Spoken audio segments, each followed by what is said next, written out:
Hi and welcome, my name is Lawrence Baker and this video is going to be about going from Photoshop with a photograph to an online photographic print bureau, hopefully getting back a good image. The big takeaway is you must be working in a color managed workflow. What do I mean by that? Well, it means your monitor has to be profiled.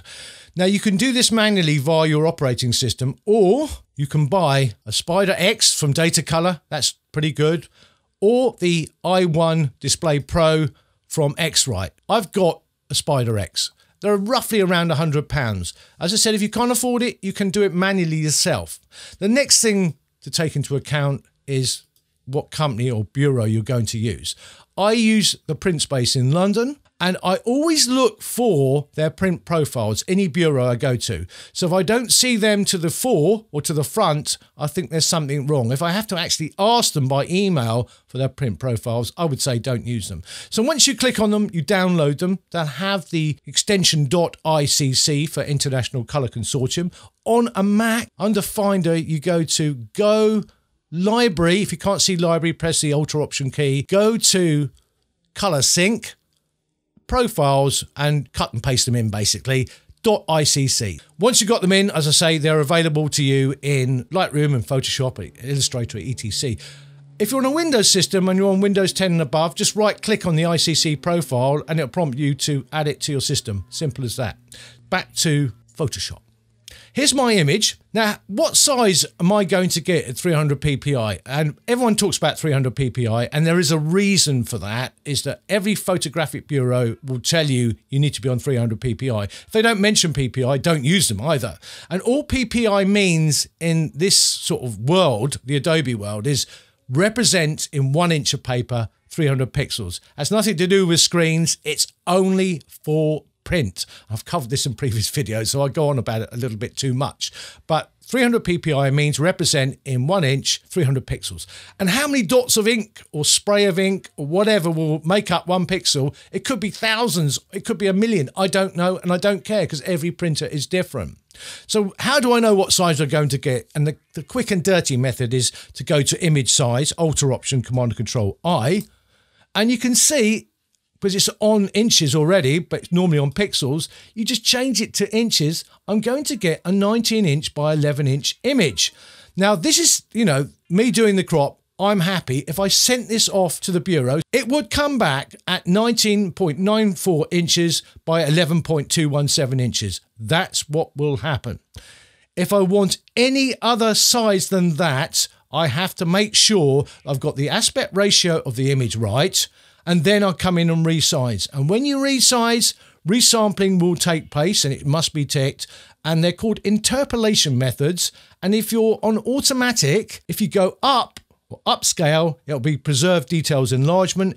If you're downsampling or downscaling, it will be bicubic sharper reduction, because when you're throwing pixels away, which you are when you're going smaller, it's going to have to sharpen up the pixels that are left behind.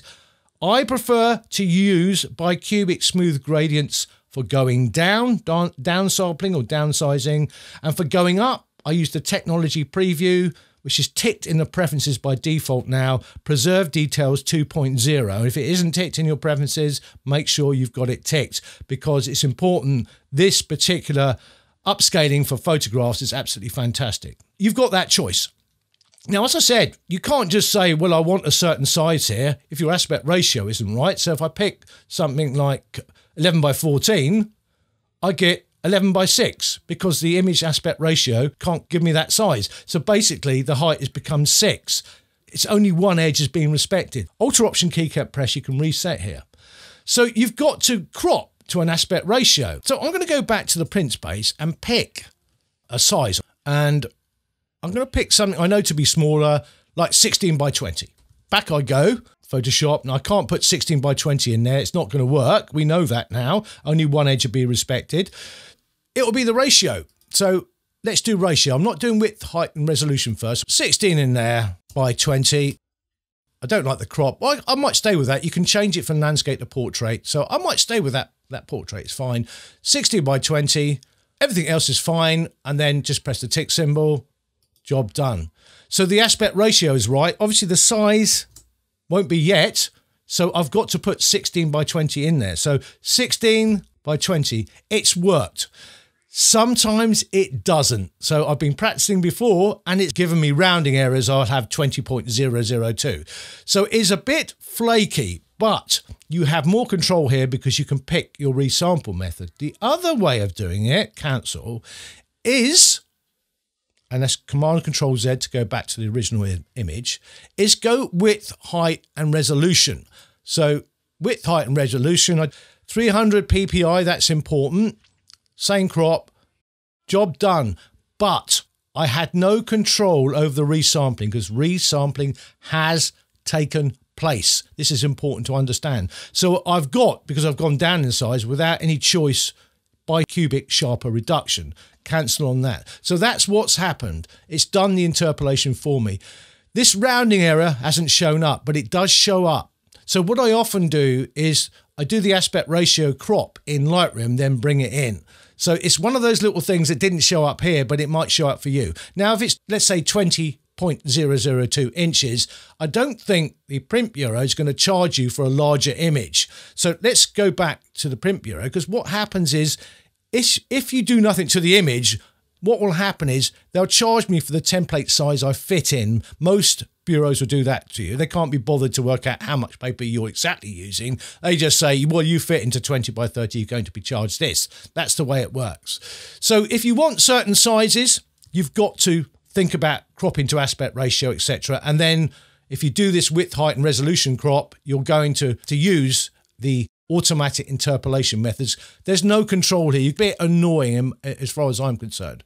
But I've got the size of image I want. Now, the next step should be sharpening. If you resize an image, you sharpen. But unfortunately, that automatic interpolation method is used by Cubic Sharper, which has done some sharpening for me, but you should still sharpen because ink on paper, it spreads very slightly. The edges are not so defined, so you need to over sharpen. How much by? Well, that's arbitrary. And when the print comes back, you might think, oh, I've done it too much. But I would say sharpen a little bit more than you normally do. I've done my raw sharpening. This is output sharpening. So I'm not going to do that here now because everyone has their own methods. I use Smart Sharpen. Some people use Unsharp Mask. It's entirely up to you. It's a whole nother subject, really, and it's outside the scope of this video. So I've got my image. I need to soft proof it. And soft proofing means you're proofing on screen, really. And hard proofing means you've got the print back and you're comparing it to the screen. So View, Proof Setup, Custom. Let's pick a paper. That Epsom semi-gloss will do. Now, the rendering intent, there's only two you should be using, relative colorimetric and perceptual. Most people use relative colorimetric. Perceptual will preserve details in the shadows, but it can affect the overall tone of the image, and you'll see that sometimes. And relative colorimetric is not so good at preserving the shadow detail, but it won't affect the tonality of the image. Let's have a look. Perceptual. It's got brighter. You saw it getting brighter there. Back to relative colorimetric. So that's what's happening. It's entirely up to you which rendering intent you use. I'm going to stay, I think, with relative colorimetric, and that's normally the standard most people use. Black point compensation is about trying to preserve the sort of blacks in the image, so to speak. Keep it ticked. Now, also make sure you got preview ticked, because obviously you can't see what's happening on screen as well. And then simulate paper color will turn on simulate black ink. Personally, I don't use it. And the print space in London, my print bureau, don't recommend I use it. So I don't use it. It's a bit of a grey area. No one's absolutely certain, you know, well, it should work, but the print space say it's not very good, and I'll take their word for it. Preserve numbers, I can't tick it here, but that's about CMYK. Print space, Epsom semi-gloss, relative colorimetric, black point compensation. So it's either relative or perceptual. I go okay. Now, how do I know if I got any colours out of gamut? And that means the printer can't reproduce the colours. You use View, Gamut Warning, Shift, Command and Control Y. And what will happen is you'll see a little grey overlay on areas where it's not really working. And to be honest, Command 0 to fit back on screen, I can't see any areas. I think, I'm just going to zoom in, there might be a bit round that sun there. And the way to see is to turn it on and off the gamut warning. So View, Gamut Warning, No, there isn't. So I've got lucky on this occasion. I really have. I can't see any at all. No. Let's move around to any other areas that might be a bit problematic. That sky there. Just one more time. View. Gamut warning. Can't see any, basically. Put it back on. Command 0, Control 0 to fit on screen. I think that looks absolutely fine. I am being very careful looking around. Now, if you've got any out of gamut colours, it will have this sort of overlay, colour overlay on there. Sometimes it's hard to spot. The choice is this. If you've profiled your monitor, the printer will do its absolute utmost to match that colour and tonality. If you haven't profiled your monitor, you might come back with a print that's pretty awful. So if it's a big area, and like a big area of sky here, I might try and bring that area back into the gamut of the printer. But I very rarely do it because I know the printer will do its best. And this is the reason you should profile your monitor. But if it concerns you, well, you know, turn that view on and off. You don't want to see the overlay when you're doing the adjustments. Use an adjustment layer, whatever tool you're going to use, and make those adjustments to bring it back into the gamut of the printer. You don't know why it's out of the gamut of the printer colours. It could be tonality, it could be colour, it could be lots of things. But if you want to try and bring it back in, you can. I've got this image. What I need to do is duplicate it now because the next stage will be destructive. So that's image, duplicate. Give it a name. I'll call it semi-gloss or something like that. And then I go to Edit, Convert to Profile. And it's basically filled in the information for me. The print space, Epson semi-gloss, you have to go and pick it if you don't see it. Adobe Engine, Adobe Ace, always keep it on that, not Apple or Windows or anything. Intent, relative colorimetric, I picked that. Use black point compensation to preserve the blacks and use dither. Now, this dithering is a way of putting noise into areas of large blocks of colour to stop that kind of banding effect. I keep it ticked. And don't go into advanced because it will fry your head and you don't need to. So that use dither, I'm going to keep it on. You can see the preview, what's going to happen anyway. So, you know, turning it on and off will give you an idea. I'm going to keep it on because I can't see much change. I don't see any harm in it. So off I go because I've got preview ticked. But anyway, this is now being converted to that profile, that printer profile. And you think, well, I could just upload it. Well, it's a TIFF because when I bring stuff in from Lightroom, it comes in as a TIFF. I've got that in my preferences in Lightroom. You can send them an 8-bit TIFF. Well, you can send my bureau an 8-bit TIFF. 99.9% of the time, it's a JPEG. So we need to save as JPEG because we're going to leave this TIFF alone because we can't just do that. We've got to save it as a JPEG. So it's save as, because when it's save, it will go save as a TIFF. So save on my computer. Pick JPEG, don't pick any other one.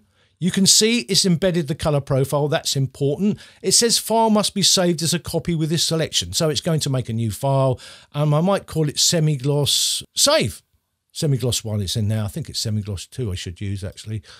But it will append the end of the file anyway. So save in my downloads there. Now, Mac none, obviously, and it will be on none anyway. 12 maximum. It would normally be on 10.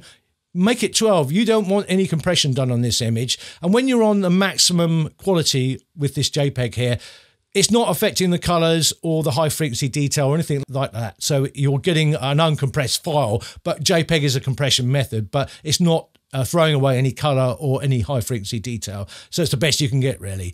And baseline standard, it's on that by default. Don't need to change that. So maximum, that's the important thing. You can go preview as well, have a look at it, but just go okay.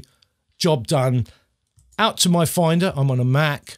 Let's go to Downloads, Semi-Gloss 2. I'm going to open it with my preview app. I'm on a Mac, or it could be Windows Photo Viewer. It's a large file, and there you are. That's what you're going to see. And it's even got the color sync profile there, and the color model is CMYK. So that's the image. Nothing wrong with it. And I can guarantee you, if you profiled your monitor and there's hardly any out of gamut colors, which there weren't in this image, it will come back looking like this. And the only thing you have to worry about is the sharpening. I didn't do it for this video. There's so many ways of sharpening. I'm not going to show you in this type of video. So then you just upload it to the bureau, as I said, and job done. I hope you got something from this, guys. Thank you very much.